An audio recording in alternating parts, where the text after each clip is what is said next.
Bismillah ar-Rahman ar-Rahim. Au nom de Dieu, clément et miséricordieux, Monsieur le Président du Sénat, Monsieur le Président de la Chambre des conseillers, Messieurs les présidents des groupes d'amitié France-Maroc, Maroc-France, Messieurs les ambassadeurs, Mesdames et Messieurs les parlementaires représentant la partie française et marocaine, Mesdames et Messieurs. Encore une fois, nous nous retrouvons entre des parlementaires amis, des Français et des Marocains. Cette fois-ci, nous sommes venus à Paris animés par la même volonté commune qui nous a déjà réunis à Rabat, avec le même esprit avec lequel nous avons fondé la base de ce forum interparlementaire franco-marocain afin de créer un cadre pour le dialogue entre nos deux peuples. Avec la même détermination, nous continuons à nous retrouver d'une façon organisée afin d'échanger nos vues autour d'un certain nombre de questions qui nous intéressent, des questions d'intérêt commun. Il est clair que cette réunion insiste ou reflète notre volonté de continuer ce qui a déjà été commencé, que nous avons déjà commencé, et nous sommes en train de traduire sur le plan sur le terrain, donc cette coopération et cette relation de longue date sur le plan historique et civilisationnel qui s'enrichit tous les jours, qui se diversifie tous les jours grâce à ce dialogue ouvert et le souci commun et grâce aux consultations entre les chefs des deux États, Sa Majesté le roi Mohammed VI et le président de la République française, M. Hollande. Cette amitié vivante qui est la base même de cette relation n'est pas un nouvel héritage. C'est une continuité de travail commun, fructueux, qui se fait dans les deux sens. C'est la raison pour laquelle nous avons tous essayé de fabriquer et de fournir notre avenir commun basé sur notre amitié et il n'est pas inutile de réitérer encore une fois devant nos amis français qui nous connaissent parfaitement et qui nous accompagnent avec profondeur. Nous insistons sur le fait que le Maroc entreprend une réforme constitutionnelle et politique avec beaucoup de courage et sans hésitation. Et nous avons donc entrepris des réformes globales permettant à notre pays d'occuper une place de choix avec beaucoup de confiance.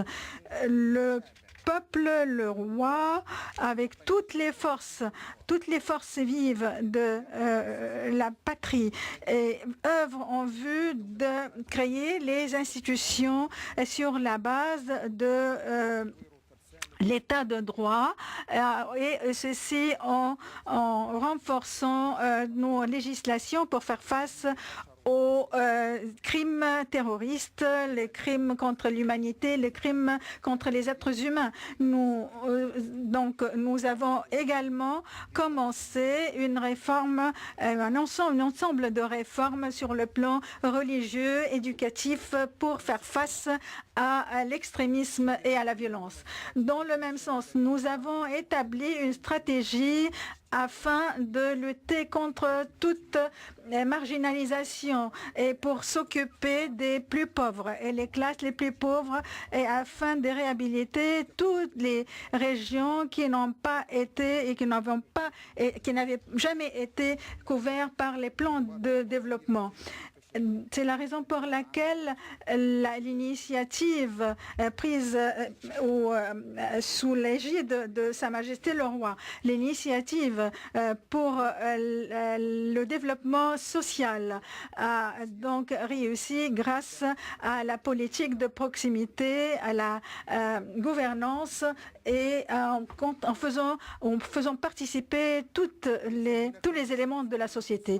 Il va sans doute dire que la réforme constitutionnelle de 2011 nous a permis d'aller de l'avant sur la voie de la création d'une société de démocratie respectant le droit de l'homme, les droits collectifs et individuels. Donc, ceci est une réforme qui a donc reçu la confiance de la communauté internationale. En 2011, un certain nombre d'institutions ont été créées, par exemple le Conseil des droits de l'homme, auquel contribue un groupe d'experts et de politiciens. Et il y a également le Haut Comité de l'audiovisuel, un comité qui s'occupe des jeunes, des femmes, la culture, la langue, etc. Mesdames et messieurs, nous réitérons encore une fois, pour vous rappeler simplement, comme un simple rappel, nous insistons sur le fait que nous avons en commun un sens d'amitié qui doit être renouvelé et renouvelable tous les jours. Une amitié qui nous oblige tous à avoir un respect mutuel, à de nous écouter et à échanger la confiance. Et également l'obligation de coordination et de travail en commun dans tous les moyens, dans tous les domaines et dans toutes les circonstances, et ce dans l'intérêt de nos deux peuples, afin également de servir l'espoir et le travail au niveau méditerranéen, européen et euro-méditerranéen. Étant donné que les quatre coins du monde, et non seulement notre région, ont les mêmes préoccupations, les mêmes problèmes, les mêmes catastrophes climatiques et en premier lieu les points que nous allons aborder aujourd'hui. Et nous sommes là pour ouvrir des perspectives, à savoir les défis de la sécurité, le fait de devoir faire face au terrorisme, les problèmes du Sahel et de l'Afrique, les problèmes de développement durable. C'est là les axes principaux des préoccupations de l'Organisation des Nations Unies et auxquelles doivent participer les parlementaires, et ce à travers l'Organisation interparlementaire mondiale. Nous devons donc nous œuvrer en vue de faire face aux catastrophes naturelles, les changements climatiques, la désertification, le problème que posent les énergies nouvelles et renouvelables. Donc, il est extrêmement important. À partir de la conscience commence la gestion, la bonne gestion. La conscience, c'est le fait d'aller de l'avant et vers la sagesse qui ne fait pas confiance uniquement à la force. Et comme l'on dit, la force sans la sagesse est très faible. Et il y a également le double poids et de mesure. C'est une politique qui ne nous permet pas d'arriver à nos fins. En fait, en tant que parlementaire, à l'intérieur de l'Union interparlementaire mondiale, nous avons insisté sur l'importance de la sécurité pour tous les peuples. Mais il faudra également écouter les peuples. Il faut que le peuple ait leur mot à dire dans la politique mondiale. Il faut mettre fin à la haine et à la violence. Nous avons constaté les violences, la terreur semée par les groupes terroristes, ces groupes qui ont pris le masque de la religion et ceci donc ils commencent à avoir leurs activités dans les grands pays et dans les petits pays également.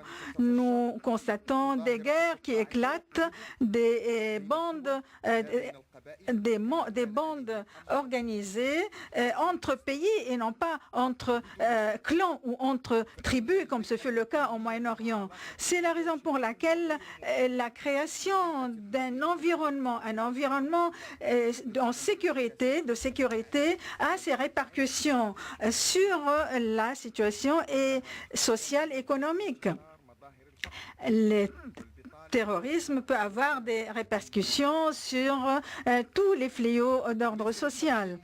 Et il n'est pas surprenant de voir les phénomènes terroristes apparaître dans des régions pauvres et dans ces pays ou ces régions où la situation sécuritaire change très rapidement et ceci sous la pression de la pauvreté et de le manque de moyens. Là apparaît le terrorisme, le traite des êtres humains, le trafic d'armes. Nous devons donc comprendre ces phénomènes de terrorisme, de violence, de crimes et de trafic illégal et qui affecte le développement économique, social et culturel. Nous avons vécu ce problème à Casablanca et à Marrakech. Nous avons tous condamné les attentats à Paris et les attentats contre le musée Bardo. Nous avons tous vu sur nos écrans toutes ces violences qui sont refusées et rejetées sur le plan moral, sur le plan religieux et politique. Ceci ne peut en aucun cas refléter la tolérance d'une religion qui refuse et qui rejette le fait de tuer une âme. Donc, il nous faut donc coopérer afin d'assurer les intérêts français et marocains, et ce, dans l'intérêt de nos deux peuples et dans l'intérêt des individus et des collectivités dans l'espace euro-méditerranéen. C'est la raison pour laquelle la question de la sécurité constitue ou prend une importance particulière dans notre monde moderne. Et la dégradation actuelle et le retour à la barbarie exigent de la communauté internationale de prendre les mesures nécessaires très rapidement pour y faire face. C'est une réalité, ce sont des dangers concrets et nous avons besoin d'une réaction internationale, mondiale. Nous avons besoin d'une volonté politique, une stratégie mondiale pour faire revenir la paix, la sagesse, les principes humains au monde entier. En attendant, les peuples œuvrent en vue de faire face à ces problèmes et essaient de compter aussi sur les amis pour assurer la sécurité économique, sociale et culturelle. Donc, il faut faire de sorte à assurer cette sécurité à toutes les régions du monde. La question sécuritaire est un devoir de tous. Il ne s'agit pas d'un devoir qui incombe uniquement au gouvernement ou aux institutions sécuritaires, mais c'est un devoir, une responsabilité à assumer par des partenaires, y compris les parlementaires et les institutions populaires et officielles. Chacun de son point de vue, chacun de son milieu, l'école, l'université, société, les institutions religieuses, culturelles, médiatiques, la société civile, les philosophes, les créateurs, les artistes, et tout ce qui représente le monde civilisé. Je vous remercie de votre attention. Merci, Monsieur le Président, pour ces paroles fortes.